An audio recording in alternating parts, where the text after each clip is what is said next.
Hello guys, welcome back to our YouTube channel. आज का हमारा जो टॉपिक रहेगा वो इमोशंस के ऊपर रहेगा। तो इमोशन की सबसे पहले हम डेफिनेशन देख लेते हैं कि इमोशन आप किसको कहते हो। इमोशंस क्या होते हैं? Emotions are the inner feelings of person. ठीक है, एक इंसान की आंतरिक जो फीलिंग होती हैं, भावनाएं होती हैं, उनको आप क्या कहते हो? इमोशन कहते हो। Which are expressed by gesture, posture, facial expression, tone, volume and pressure of speech.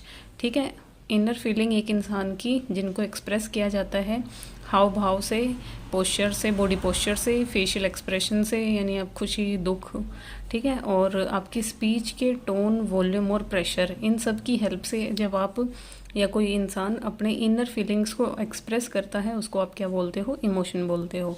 उसके बाद हम पढ़ते हैं कि इमोशन जो है उसकी क्लासिफिकेशन कितनी है। ठीक है, इमोशन को आप कितने हिस्सों में क्लासीफाई करोगे? तो इनको आप 3 हिस्सों में क्लासीफाई करोगे। First one is pleasurable emotions, second one is unpleasurable emotion, third one is others. ठीक है, तो प्लेजरेबल यानी प्लेजर, जिससे आपको आराम मिले, खुशी मिले, तो वो कौन से हो गए? आपके हैप्पीनेस वाले। उसके बाद है अनप्लीजरेबल। अनप्लीजरेबल का मतलब है जो आरामदायक ना हो, जो खुशी के ना हो, तो ऐसे इमोशन है आपके सैडनेस वाले और अनहैप्पीनेस, आप इसको बोल सकते हो। उसके बाद थर्ड जो चीज़ आती है अदर्स के अंदर, अदर्स इमोशन जो है आपके वो है जैसे लव हो गया, हेट हो गया, जेलिसी होगी और एंगर हो गया। ये जो चीज़ें हैं आपकी, ये क्या रहेंगी? अदर इमोशंस के अंदर आती हैं। तो इमोशन क्या है? इनर फीलिंग्स हैं। क्लासीफाई किया हमने 3 हिस्सों में, प्लेजरेबल, अनप्लेजरेबल और अदर्स के अंदर। उसके बाद हम पढ़ते हैं कि इमोशंस को एक्सप्रेस किया जा सकता है 2 तरीक़ों से। Emotions can be expressed by 2 ways. एक तो शॉर्ट टर्म वे है उनको एक्सप्रेस करने का, एक है आपका लॉन्ग टर्म वे। तो जो शॉर्ट टर्म, अगर कोई भी इमोशन कम टाइम के लिए रहता है तो उसको आप क्या बोलते हो? अफेक्ट।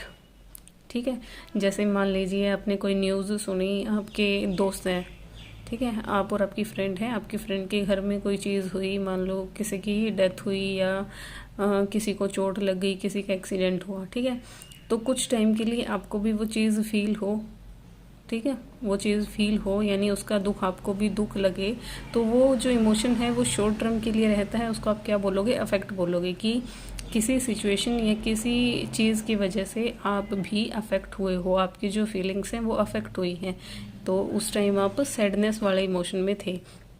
लेकिन अगर आप किसी एक इमोशन के ऊपर लॉन्ग टर्म कायम हो, ठीक है, एक ही इमोशन आपका लॉन्ग टर्म बना हुआ है, तो उसको आप क्या बोलते हो? मूड बोलते हो। तो वैसा आपका मूड बन जाता है, और फिर मूड जो चीज़ है वो आपकी डिसऑर्डर के अंदर काउंट हो जाती है। मूड के अंदर जो डिसऑर्डर हैं आपके, वो मैनिया और डिप्रेशन होते हैं।